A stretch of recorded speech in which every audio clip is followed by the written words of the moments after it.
Please come. Good evening, sir, ma'am, sir. Please be seated. Thank you, sir. Annapurna Singh, Sir. please say something about yourself. So, my name is Annapurna Singh. I hail from Patna, Bihar. I've completed my graduation in Electronics and Communication Engineering from Bangalore. And my hobbies include Madhubani painting, particularly the Bharni and Kachni forms. And sir, I have a work experience of 3 years in Intel as a semiconductor verification engineer.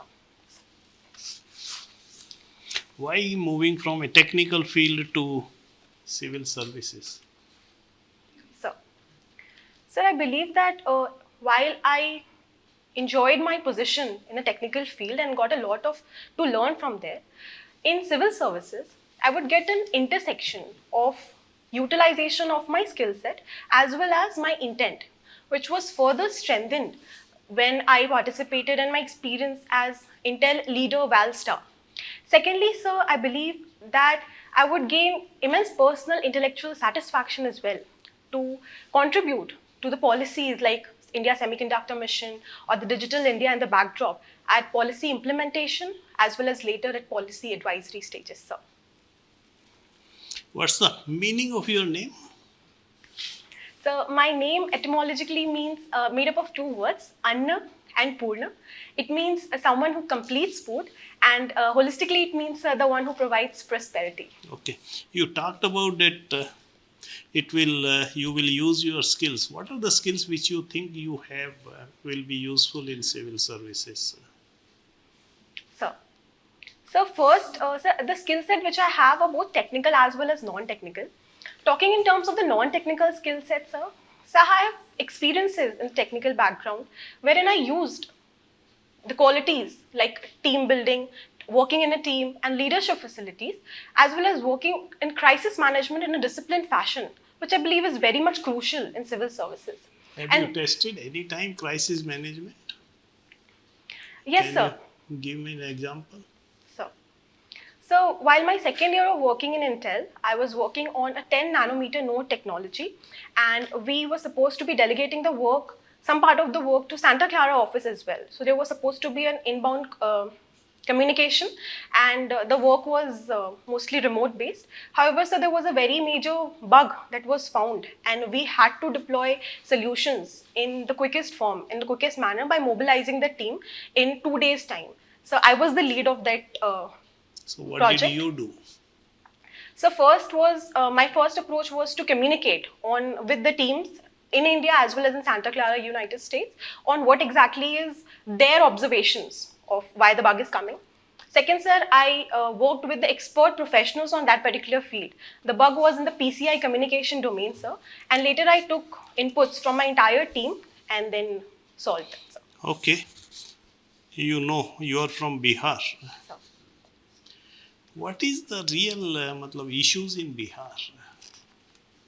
Why, despite having so much of the political stability, state is still at the bottom of the all the parameters? the economic issues first. So there is a very big lack of industrial and economic opportunities with a lacking private sector, and the government contributing more so only 30,000 crores only in the capital investment, which is very limited to increase the opportunities, which leads to migration, etc. Second is the legacy issues that Bihar faces in terms of the policies of the past, like land issues and freight equalization policies. Freight equalization policies from the past, sir.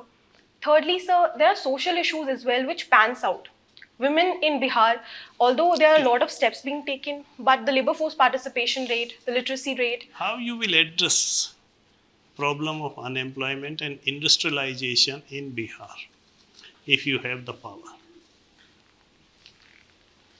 So, sir, I would take a two-pronged approach to this to address the collective problem of industrialization and unemployment. Firstly, to derive on the strengths that we already have, focusing on sectors like textile and food processing, where we already have some sort of strength in terms of the laborers who migrate outside, the skill base is there, and they are very competitive at cost.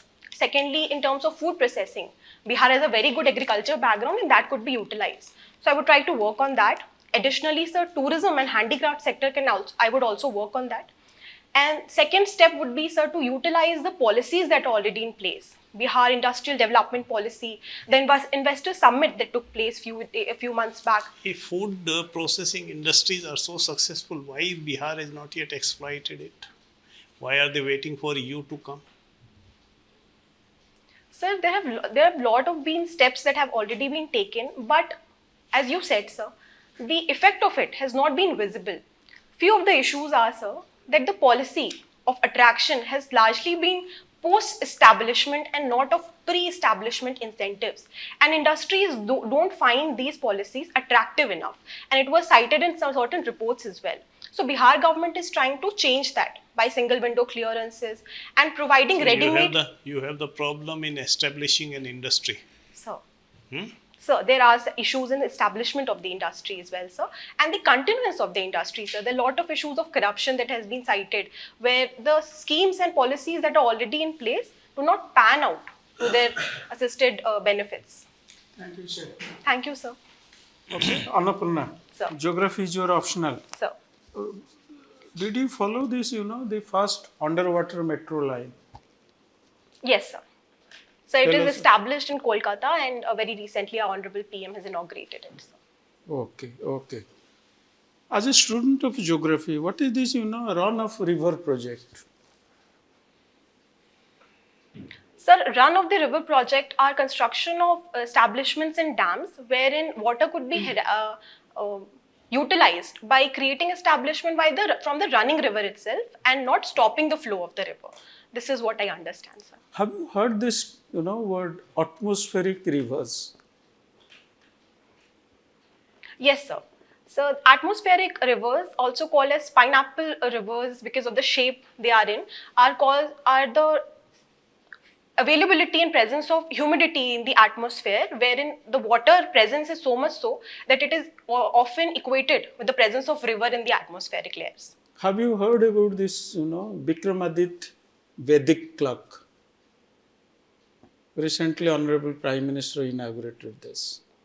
I beg your pardon, sir. I'll have to read about it. Okay, no issue. Now, my last two questions. What is the digital architecture in Digital India program? Sir, the digital architecture is very much dependent on the digital public infrastructure and the India stack that we have been promoting. Second is the 8 principles of the Digital India, which includes open internet and BharatNet as being a part, e-Kranti, e-governance, etc. as being a part of it, are the major architectures of Digital India. Okay. Now, my last question. Let's take a hypothetical situation. You are posted as a SSP of Patna. Sir. What would you do specifically, towards the women's safety in Patna? So Steps women's safety. So with your permission, can I take some time, sir? Please, Thank 5 you. seconds, not more than that. Definitely, sir. Sir, I would take a 3-pronged approach in this. First is ensuring the physical safety of the women. No, don't give me this long narrative. Sir. At the operational level, these are the steps to be taken by Annapurna as SSP of Patna. Sir. 1, 2, 3. Sir, first is revamping the infrastructure in terms of, in coordination with the district administration department. In Again, terms of, you are, going into those ornamental words. Steps. Sir. As SSP of Patna, you have to, ensure women's safety in your city. Sir. What needs to be done?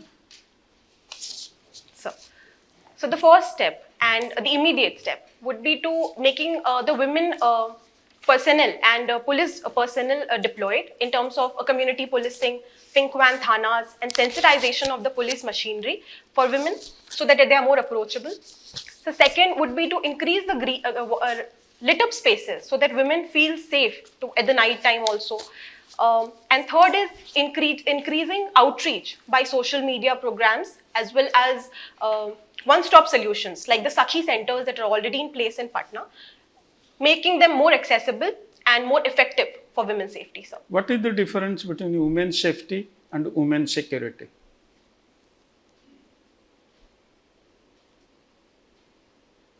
So, from my limited understanding, what I understand is women's security is a wider connotation word that includes economic security, social security, as well as physical security. Whereas women's safety connotes to the physical safety of the women in terms of self-defense or the safety of the women per se, sir. Thank you. Thank you, sir. Good evening, Good Annapurna. evening, ma'am. Okay. For every rupee that Patna contributes to the central government taxes structure, it gets back 7 rupees. Huh? Whereas a state like Maharashtra gets only 8 paisa. So, does this not mean that we are incentivizing inefficiency, we are rewarding backwardness? Because it's creating a lot of rift between the states. What are your views on this? Should it be equally distributed, maybe, or it should be with reference to the backwardness of the place? Ma'am, I would choose the latter that you pointed out.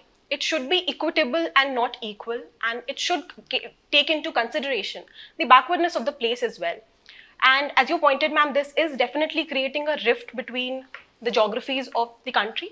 But I believe that, ma'am, in this, solutions like the Finance Commission formula of devolving finances in terms of certain considerations, while incentivizing states who are taking good measures, as well as taking care of the states who need such sort of security, have to be taken care, ma'am. And for this, all stakeholder consideration and deliberations with all the parties and all the states have to be taken, ma'am. So this is what my solution is. Okay. It is said that the destiny of a nation is governed by its geography. Can you, in perspective of India with its neighbors, can you analyze this fact? We have 7 neighbors, we have the borders with them. So just on each briefly. Very rightly said, ma'am. And I believe that if I have to analyze, I would analyze it in terms of geostrategically, geo-economically, as well as geopolitically. In terms of our neighbors, ma'am, geopolitically, we have engagements via SAARC, which is now down in the boxes, BIMSTEC, etc. So the destiny was shaped via good engagements with our neighbors in terms of trade, energy, security, etc. In terms of geostrategy, ma'am, border security is very crucial. And for India, we have large maritime borders as well as land borders, and we have to strengthen that. So second is that. And third is, ma'am, geo-economically, we are, as for India and the neighborhood, we are not so economically utilizing our opportunities as the other economic blocks in the world are, and we have to use the potential that is to our foreplay. And in that way, I think, ma'am, there is a lot more that we can do to shape the destiny in a better So you manner. have a considerable experience in the private sector.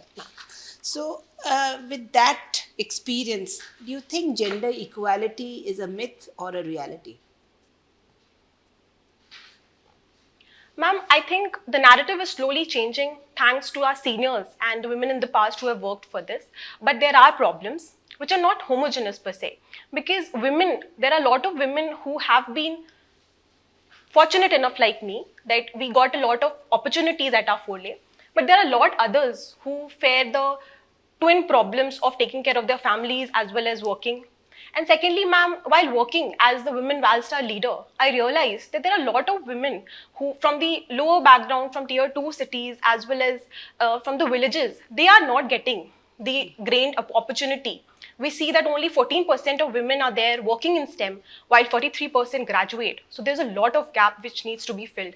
So, ma'am, it is a Now, reality. even despite your experience, you think there is this glass ceiling concept which still exists for women?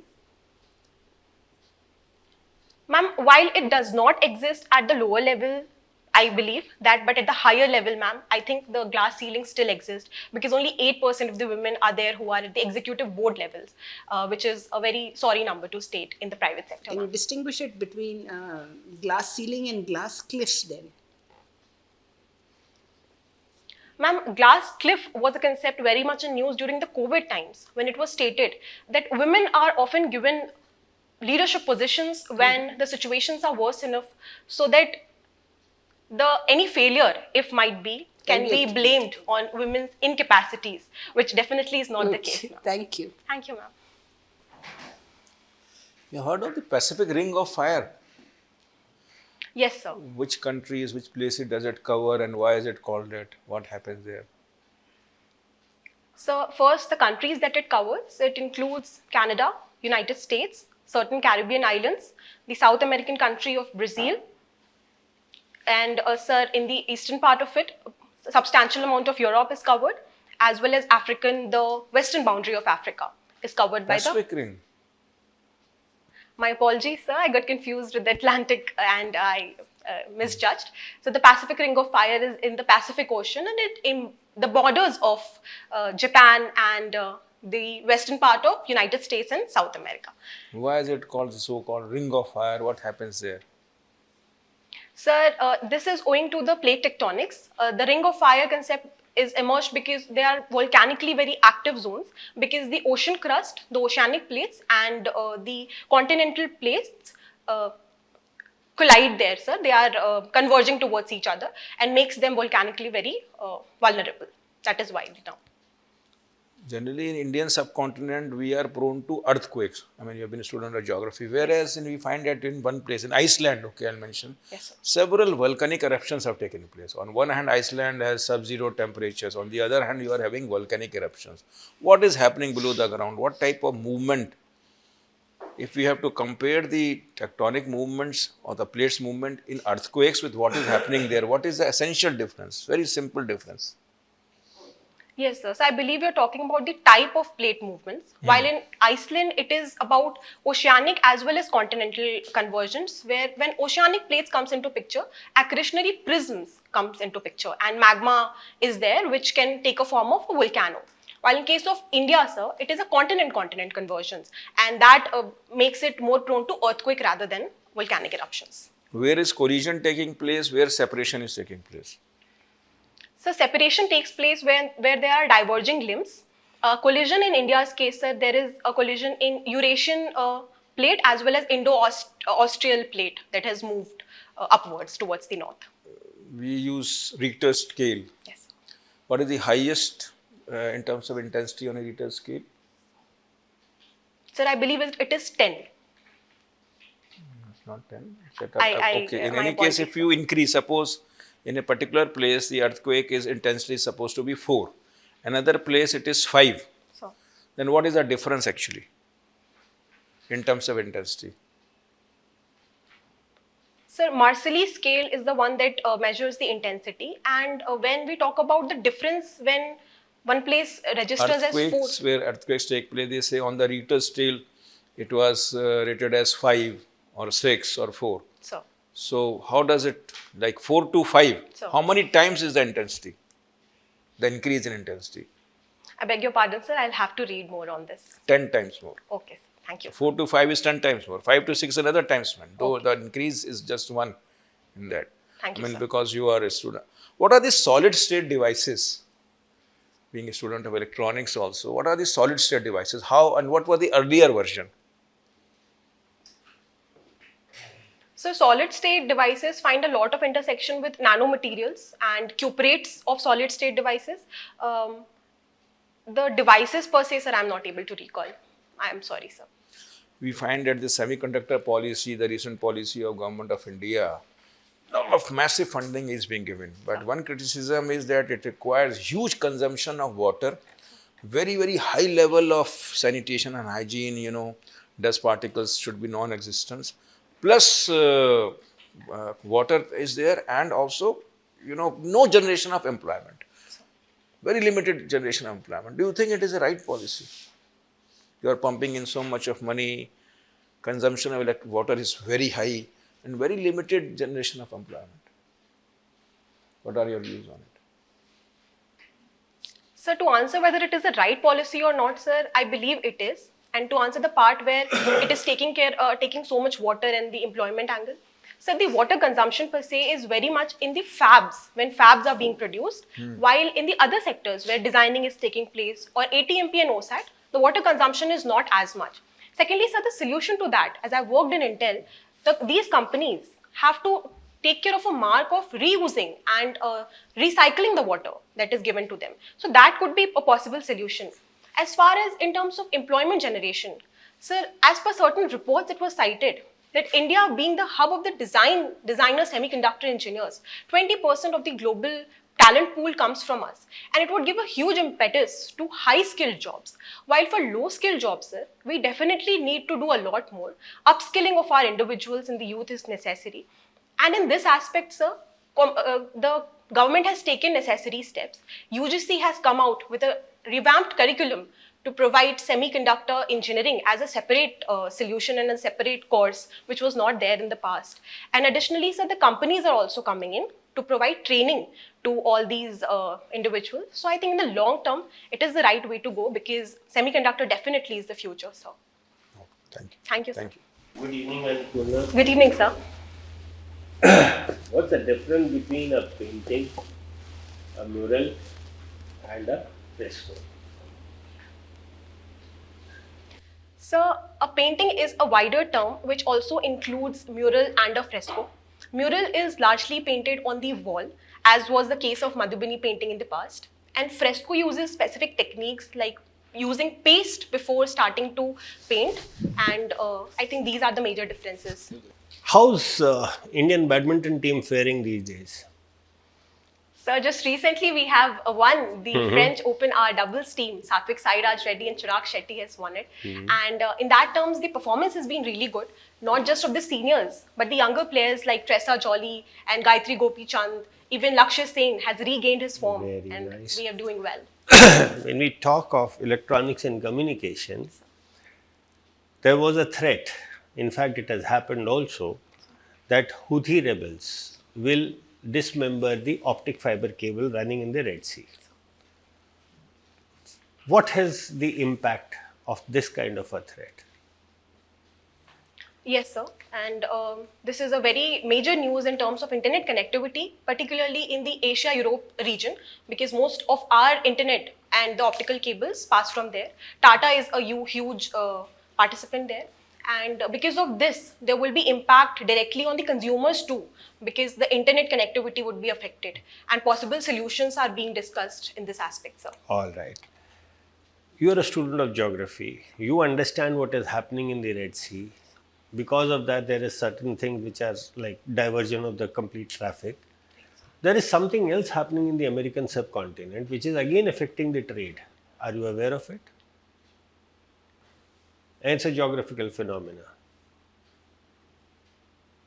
Heard about Panama Canal? Yes, sir. What's happening there?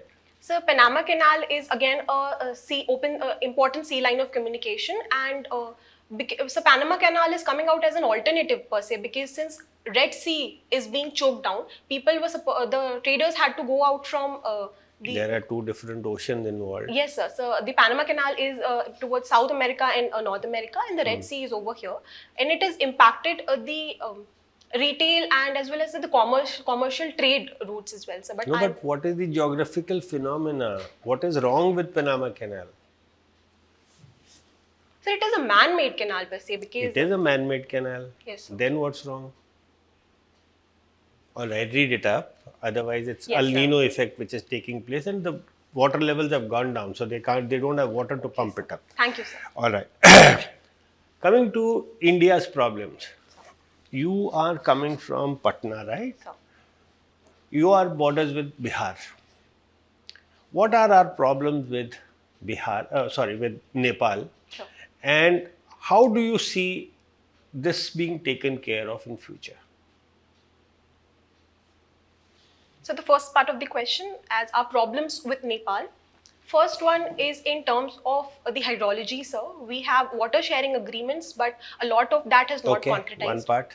Second is in terms of the free movement, sir. There is a roti beti ka rishta, the kith and kin relationship, and because of that, the borders are very porous. Two. Third is that, sir, the trafficking, particularly not drugs largely, but sir, the cattle trafficking, etc., is increased. Three. Anything which Sir. impacts our security? So one more issue was a cartographic issue where certain areas like Limpaduria and Kalapani were cited that Nepal. Any change in demography out there along the borders? Any fake currency moving in? Any safe havens for our anti-terror groups? Yes, sir. So the FICN has the uses of the fake currency has increased very much, and the change in demography as well as the ongoing instability in politics there has also fueled that. And Rising unemployment. Lastly, China's interference influence. Yes, sir. So the Chinese influence So is now certainly tell one. me, what are the way ahead? So the first way ahead is that India has to go ahead with its neighborhood first policy. And we have demonstrated that in the very recent 7th Indo-Nepal conference too, where we have engaged in terms of energy security as well as water security. Secondly, sir, in terms of taking care of these organized crimes that is rising up, we are coming up with the smart borders, the CBIMFs, and we are also helping out our personnel who are appointed there. Checkpoints are being developed. So And we are doing a FMR, closing of the FMR with Myanmar. We should do it here also. We fenced out Bangladesh, we fenced out Pakistan. Nepal ko bhi band kar do, we are secure. Sir, I believe that that is not the case because the situation in both the areas are little different. For Myanmar, sir, it is a very unstable region owing to the political skirmishes that is happening because of their internal politics. This is not the case in Nepal. Secondly, sir, there are major ties in terms of people of Bihar as well as Nepal, and the Gurkha personnel of Nepal are also integrated closely with Indian Army too. So, sir, in that aspect, All that right. same cannot be applied. Thank you so much. Thank you, sir. Right, Annapurna will call you for our feedback. Okay, sir. Thank you, sir. Thank you. Thank you, ma'am.